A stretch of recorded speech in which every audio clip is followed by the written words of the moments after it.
Hey everybody, Paul Lake here, and this video is going to be a little different than my others. This is I've created a worksheet that and a lecture and so on for students who are in AP Physics C, but who haven't yet finished a calculus class. Hopefully, if you're in AP Physics C, that's a calculus-based physics class, you're taking calculus concurrently with AP Physics C. I really recommend you do that. But if you are in that calculus class, you haven't been taking derivatives yet or differential calculus yet. So what my intent here is to teach you just enough calculus so that you can do physics problems in kinematics by taking basic derivatives.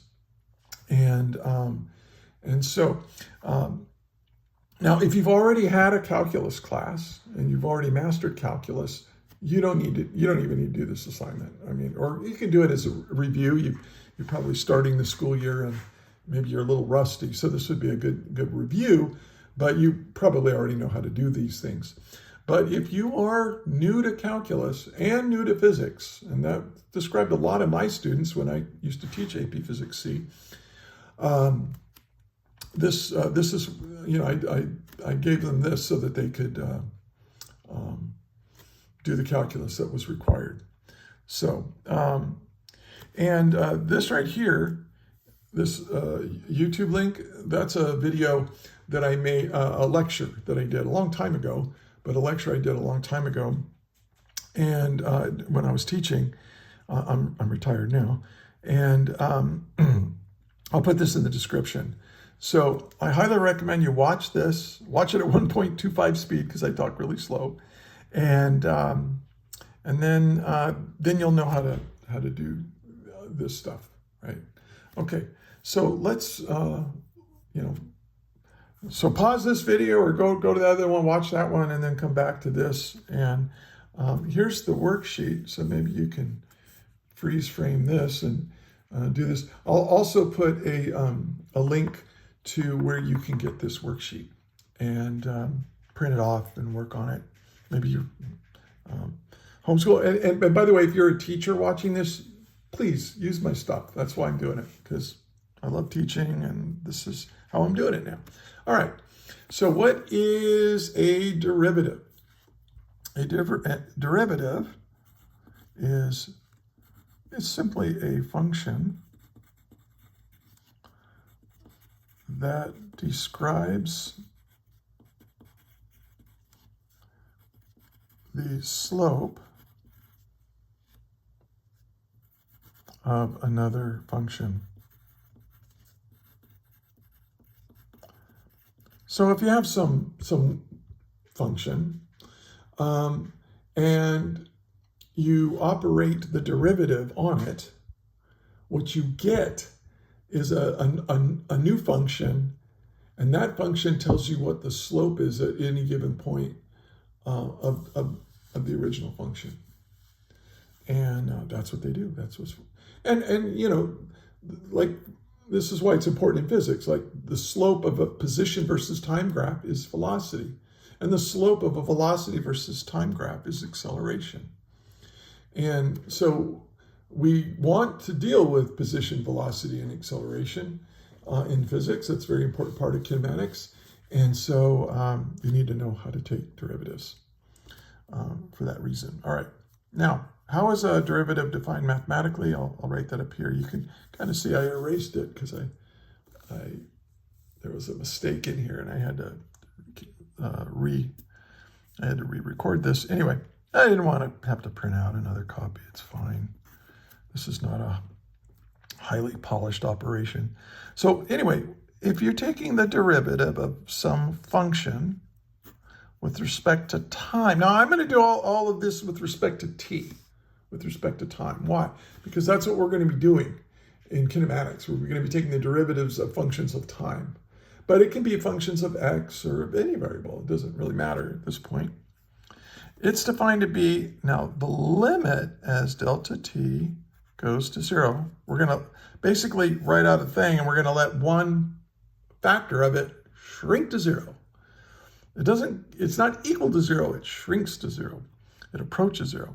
And here's, remember that a slope, remember I told you that the derivative is a slope. What is a slope? It's a rise over a run, or delta y over delta x, or in this case, a delta f, or a change in my function over a change in time. And so here's my change in the function. I'm going to take a look at the function at time t plus a little change in time. And then we're going to subtract from that. You know, this is remember when you have delta x, it's x final minus x initial. Well, this is kind of like x final. What is the function at this final time minus what the function was at the original time, the starting time, t. And this is kind of like the numerator of a slope, right? Slope is delta y over delta x. So this is my delta y. Or if it's delta x over delta t, this is my delta x over delta t.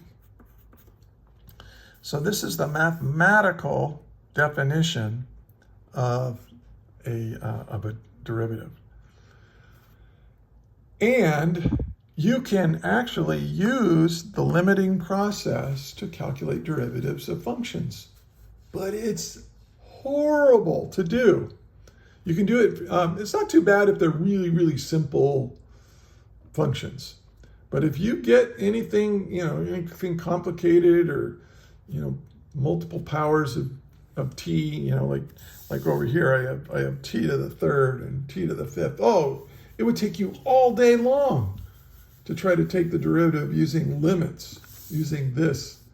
So what mathematicians have done over the centuries is they've come up with little mathematical shortcuts so that we can use these shortcuts to take derivatives of common functions without having to resort to using the limit. So that's what we're going to do. We're going to use, and here they are. Now, where did I get these? These are the derivatives provided to you on the equation list for AP Physics C. So just get on Google and just Google AP Physics C equation list or equation sheet. Download the PDF, print it out, and I would use that to do all my homework throughout the year. And that way, when you take, in May, when you take the AP test, you'll know where all the equations mean, where they are on the list, and you probably won't even need to use it because you've been using it all year long. So that's my suggestion. But they give you these derivative shortcuts in terms of x, and all the problems I've given you are in terms of t. So let's just very quickly modify these. So this is the derivative of some function with respect to t. All we have to do is rewrite these with using t instead of x. The derivative of the function with respect to t is equal to the derivative of the function with respect to u times the derivative of u with respect to t. Now this is called the chain rule. And if you haven't had, you're just starting calculus class right now, you haven't learned about the chain rule yet, when you get to it, pay attention. It's really important and very useful, and it's kind of cool. It's kind of fun to use the chain rule. So, just a tip. When you get to chain rule, really pay attention to what's going on. All right, so let's do this. Now we're going to take the derivative with respect to time of this function. And what is the function? X to the n. Well, what you do, I'm sorry. Changing all the x's to t's. If you have t to the n, and look, I have a t to the n right here. T to the third power, t to the fifth power. This is how you figure out its derivative. You take this n and you bring it down, and then you take what's left, the t, and this is going to be n minus 1. So pretty simple, and this is called the power rule.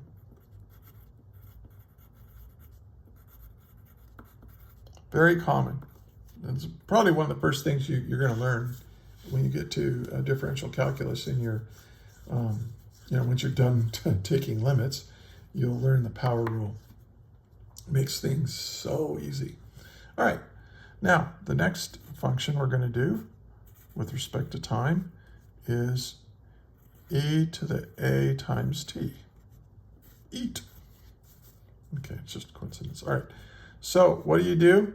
Well, you're going to take a, and you're going to bring it down, and then this is going to be e to the at.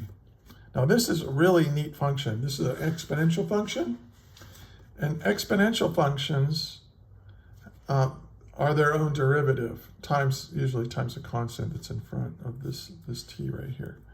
So they're very interesting, very useful functions, exponential functions. When you get to exponential functions in your math class, again, pay attention, because exponential functions are used in business, they're used in, obviously in physics, but in biology and medicine and pharmacology, just all kinds of things. Very, very, very, very useful functions. Okay, now this one, I think there's a little mistake. Now I just copied and pasted this from the AP Physics C College Board website, but I think there's something missing here. And this is why I had to start over, because I went and looked it up, and I go, yeah, they screwed it up. And this is the natural log of a times t. Okay. Well, you have to take the derivative of and this is where the chain rule comes in. You have to take the derivative of this part. So this is going to be a times 1 over t. So here, I think they left the a out, and I don't know why. Maybe just a typo or something, but that's pretty bad, because the a does not go away. The a is there. So now, if there's math people out there that, hey, if I make a mistake anywhere in here, let me know. Put it in the comments. Okay, now let's do the derivative with respect to time. But now this is going to be sine of a times t. Okay. Well, I'm off screen. Here we go. So this one. So, this is going to be a. So you take this a and you bring it out. And this is going to be cosine at. Very similar to what we did here, except now we're going from sine, it turns into cosine. If you take the derivative with respect to time of the cosine of a times t, what you get is, again, the a comes out. But the derivative of cosine is negative sine, so I'm going to put a negative out here in front. Sine at, and that's what they have, negative a sine ax, and I'm using at. Oops. Okay. Now these are all the ones you need to know right now. There's lots more, but in the short run, for the next month or two in your AP Physics C class, this should be enough. All right, let's get to using these shortcuts and apply it to this. Now there is something missing from this, and we're going to get to it in the very first problem. First thing I do is, okay, I want to take the derivative of x. If x equals 5 times t squared, and I want to take the derivative. I want to determine the derivative, and then I want to evaluate the derivative when t equals 3. And then we're going to use radians for all trig functions. Okay. So dx dt, which if this is position and this is time, this would be a velocity, right? Dx dt, the change in position over change in time. That's going to be my velocity function. See this 5 right here? You keep it. You just keep it. You just put it right here. And then you apply, and then you look at what's left. I have t squared right here, right? T squared. Well, which one of these does that apply to? Oh, that's the power rule. So I'm going to use this. And I'm going to say, oh, okay, it's t. And then this is n minus 1. Well, that's 2. Oh, sorry. You have that 5. Keep the 5 there. But then, right, you bring the n down. Well, what is n? N is 2 in this case. So we have to bring this 2 here. And this is going to be t to the 2 minus 1. So this is 5 times 2 is 10 times t to the 1 power. And so that's my answer. And then now let's evaluate it when t equals 3. So this is going to be my instantaneous velocity, right? And we're going to plug in 3 for t. So this is going to be 10 times 3 to the 1, which is just 3. So v equals 30. And if it might be meters per second, I don't know. Let's not worry about that. I'll just say it's dx dt is equal to 30. 30 is my answer. Okay? And again, if I make a mistake or you don't understand something, leave a comment. I respond to all comments. My channel is not huge. Maybe someday it'll be too big for me to answer, but it isn't right now. Now, look at this one. This one, see, it's a little bit incomplete, this list, because it didn't tell you something, but I'm going to tell you right now. So this is dx dt, and if you watch the lecture, I did cover this. But now, this has got a 3, right? And then 3, and then we bring this n down, right? So this 3 is because it was right there, and then this 3 comes down, so it's going to be 3 times 3 times t to the 3 minus 1, n minus 1, right? Power rule, n minus 1. 3 minus 1 is 2. Now, here's what's interesting. Whenever you have a constant, the derivative of a constant is 0. And they didn't put that on the AP list, unfortunately. So I'm going to say d dt of a equals 0. A is just some constant. If I take the time derivative of a, it's true. Now, because this is trying to, you're trying to calculate a rate of change, right? That's what a derivative is a slope. A slope is a rate of change. But if something is a constant, it's not changing. And if it doesn't change, then its derivative is 0. Again, watch this. We talked about that situation. Okay, so my answer here is 3 times 3 is 9, t squared. Now, if I plug in 3, so that's my answer for that. Now, this is 9 times 3 squared. Oh, that's 9 times 9. That's going to be equal to 81. Okay. Yeah, I should have made more space here, huh? Yeah, that's all right. Okay. Now, here's what's kind of cool. You apply the derivative to each little part. One thing about derivatives, I think it's like superposition or whatever they call it, the additive rule. And you're going to learn a whole bunch of rules. There's chain rules, there's product rules, there's quotient rules. There's a lot of different rules for taking derivatives. One of them is that, hey, if you want to take the derivative of a thing, you just take the derivative of each part and add them together, and that's your derivative. So dx dt, which is my velocity, right? Well, I keep the 4.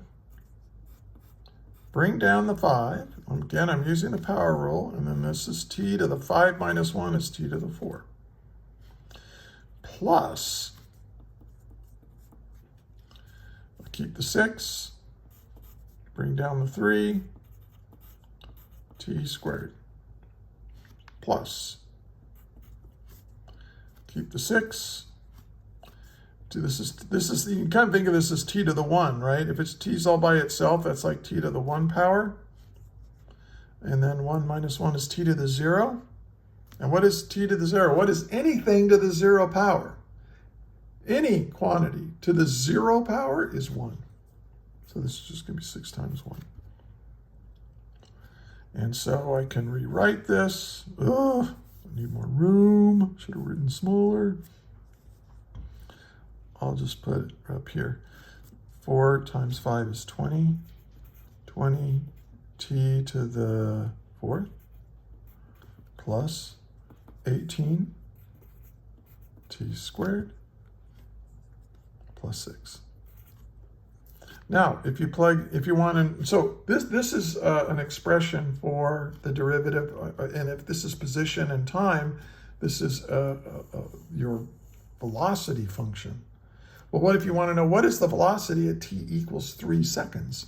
Well, you plug in 3 here. So this, I need a calculator for this. This is going to be 20 times 3 to the 4th power equals, that's 1,620. And then plus 18 times 3 squared. I'll just go, 3 squared is 9.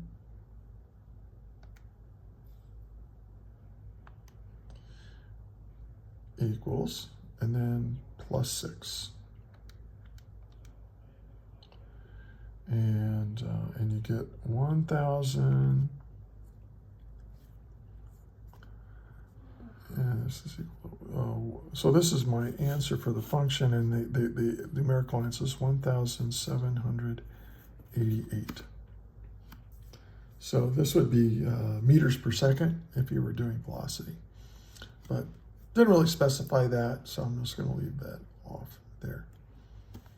Okay, so here I use the power rule to do these. Now we're going to use the cosine thing.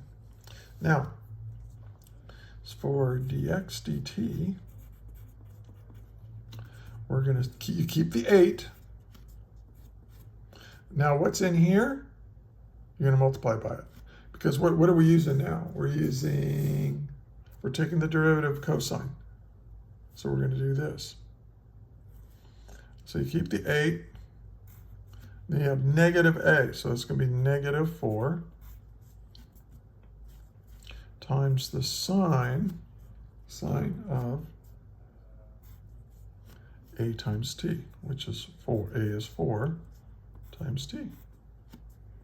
So my answer is negative 32. Oh, I'm off screen. I apologize. Negative 32 times the sine of 4 times t.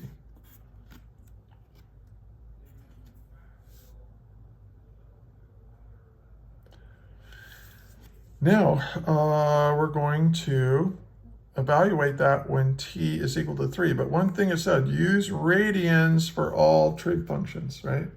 So what do I got to do in my calculator? Here's my calculator. I got to change it. It's in degrees right now. I got to change it to radians. All right. So never forget to do that, or try not to. Try to remember. So this will be equal to, so now I just got to go negative 32 times the sine of, the sine of 4 times 3. or sine of 12 radians, equals, and notice it comes out positive because we zipped around and it cancels out that negative. So this is going to be 17.17 if you round it off, right? Scientific notation, 17.17. All right, hopefully that makes sense. So here's the derivative, and here's the derivative evaluated when t equals 3. All right. Sorry this is taking so long. It's a long video. I was thinking of making individual videos for all of these problems, but it's just that's just dumb. All right. So dx dt. I'm going to go faster now. Well, look, 6 times t. We can use the power rule for this. T. We go 6. Keep the 6, and then t, that's t to the 1 power. Bring the 1 down. 1 minus 1 is 0. T to the 0 is 1. So this just becomes 6. Plus, keep the 3. There's a is equal to 1. So we'll just put the 1 right there. All right, we're taking the derivative of sine, and it says a times t. Well, what is a right there? Well, it's just t, so you can think of it, a, the constant is just being 1. And so 3 times 1, and then the derivative of sine t is cosine. So this is going to be cosine times at, but again, a is 1. So this is just going to be equal to 6 plus 3 cosine times t. All right, now let's evaluate that. So this will be equal to, plug in 3 for t now. If t is equal to 3, so we have 6 plus 3 times the cosine of 3. And equals, and you should get 3.03. So I guess this turns out to be negative, right? 3 times the cosine of 3 radians. Where's 3 radians? 3 radians is, yeah, that's in the second quadrant. And so x will be negative there, and so 3 times that is negative, and you'll subtract from it. It's almost, yeah, that answer makes sense. Okay. And now let's do this one. So x equals, keep the 12. Now a is negative 3, so I'm going to put negative 3 right here. Now the derivative of cosine is negative sine. So we're going to have negative sine negative 3 times t. So it looks like this negative and this negative will cancel. And then you got a negative in there. So this is dx dt. Right? So dx dt, yeah, you have room. So dx dt is going to be negative 36. 3 times 12 is 36, and the negatives cancel, times the sine of negative 3 times t. So there's my answer. And then when you plug in 3, so let's just say 36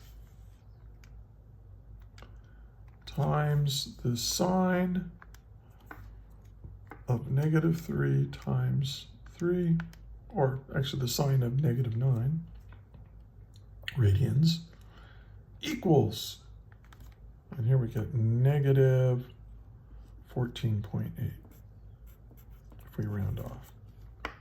14.8. 14.8. Okay. So this is my function, and this is my derivative, and this is the derivative at t equals 3. Okay, we're almost done. Huh, maybe. Oh, now look at this. One of the things you'll learn is this thing called the quotient rule. But the quotient rule is really awkward. And the power rule is just so much easier. So I like to take these and say, okay, let's rewrite this. Say x equals 6. Now what is 1 over t squared? 1 over t squared? Well, that's t to the negative 2. Okay. Well, if I want dx dt now, well, I keep the 6, and now I can use the power rule on this. Power rule works even if it's a negative integer up there. So this is going to be, bring this down, and then this is going to be t to, what is negative 2 minus 1? Negative 2 minus 1 is negative 3. So, so I can say dx dt is equal to negative 12 times t to the negative 3 power. Now, if we plug in 3 there, and you could rewrite this, you could say it's negative 12 over t cubed. So that's another way of writing it. Negative 12 over t cubed. Doesn't really matter. They say the same thing. Now, if we plug in 3, so this is going to be negative 12 divided by 27. So negative 12 divided by 3 to the power of 3. And that's going to be negative 0.444. Now it looks like it goes forever, but just round it off to 3 significant figures. We don't put a little bar on it. You're in a physics class, not a math class. In physics, we're dealing with quantities, and you're dealing with measurements, and measurements are always estimates. They're not perfect. So very rarely do we have infinite number of digits that we're going to use. Sometimes we do, but not here. So so there we go. Yeah. So here's my function, and here's the function evaluated at t equals 3. Okay, now we've got this guy, and maybe you're getting the hang of it now. This is kind of complicated. So dx dt is equal to, keep the 5, bring down the 7. This is t to the, well, what is 7 minus 1? 7 minus 1 is 6. So this is t to the 6. Plus, now this is 12 times t to the negative, well, this is, let's rewrite this as 12 times t to the negative 3. Well, that's going to be t, bring down the negative 3. Bring down that power, and then subtract 1 from it, so that's going to be t to the negative 4. Okay. And so let's write this. This is 5 times 7 is 35 times t to the 6 minus, right, 36 over t to the 4th. T to the negative 4 is like dividing by t to the 4th. Well, this is going to be really tiny. Or small, I don't know. Let's just go ahead, let's evaluate it. And I'll show you how I do that on my calculator. You probably have a more sophisticated calculator than I do, but I go 35 times t, which is 3, to the power of 6. And then I usually go equals. And then I'm going to go minus. And then just to keep orders of operations from messing me up, I just put everything in parentheses, minus 36 divided by 3, is t, we're putting in 3 for t, to the power of 4. Close parentheses equals, and there's my answer. 2.55 times 10 to the 4. Go ahead and use scientific notation. Don't be afraid of that. So this is my function, and this is when I evaluate the function at t equals 3, or the derivative. Okay. Oh, we're getting close. I think this is the last nasty, one of the last nasty ones. These will go quicker. Okay, so dx dt. Just going to apply the power rule again. Keep the 9. Multiply by 5. 5 minus 1 is 4. Okay. Plus, keep the 8. Multiply by the exponent 4. T to the 4 minus 1 is t to the 3. Plus, keep the 7. Multiply it by 3. 3 minus 1 is 2. So now let's rewrite this. 5 times 9 is 45 times t to the 4th plus 32 times t to the 3rd plus 21 times t squared. Oh my goodness. Now we have to evaluate that at t equals 3. So let's go. 45 times 3 raised to the power of 4 equals, it's a big number, plus, parentheses, 32 times t, which is 3 to the 3rd power. Close parentheses equals, get a bigger number. And then we got to add this to it, plus, parentheses, 21 times 3 to the power of 2. You put 3 squared or 3 to the power of 2, doesn't matter, equals. And there's my answer. 4,698. So here's my derivative, and here's the derivative evaluated at t equals 3. So if these are velocities, this is my velocity function, and this is my instantaneous velocity at t equals 3 seconds. If these were positions and times, starting, the original function. Okay, 3 more to go. Oh, we haven't done a natural log one yet. So this is going to be dx dt is equal, keep the 4. Now you have this right here. You need the a, you need to multiply that by 3. Now, what is the natural log up here? The natural log of a, we already took care of this a. I put the 3 out there in the front. So it's 1 over t. A to 1 over t. So this is going to be 1 over t. So this is going to be 12 over t. There's my function. This is my derivative. And then at t equals 3, 12 divided by 3 is 4. So the function, here's the function, and if I evaluate the function at t equals 3, I get 4. That's my answer, number 12. Oh, number 12.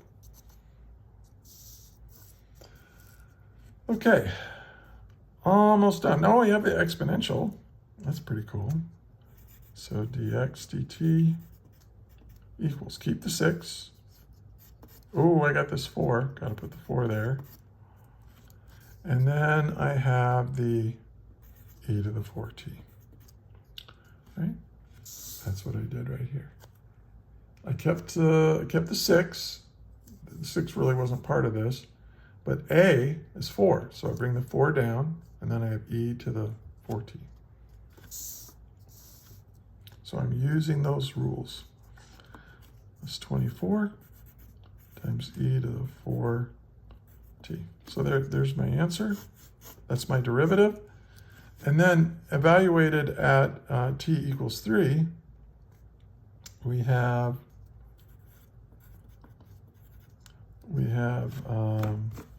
well, let's see. 24 times, and here's my e to the x button. So second function, e to the power of 4 times 3. You can put 4 times 3 in there, or you can just put, 4 times 3 is 12.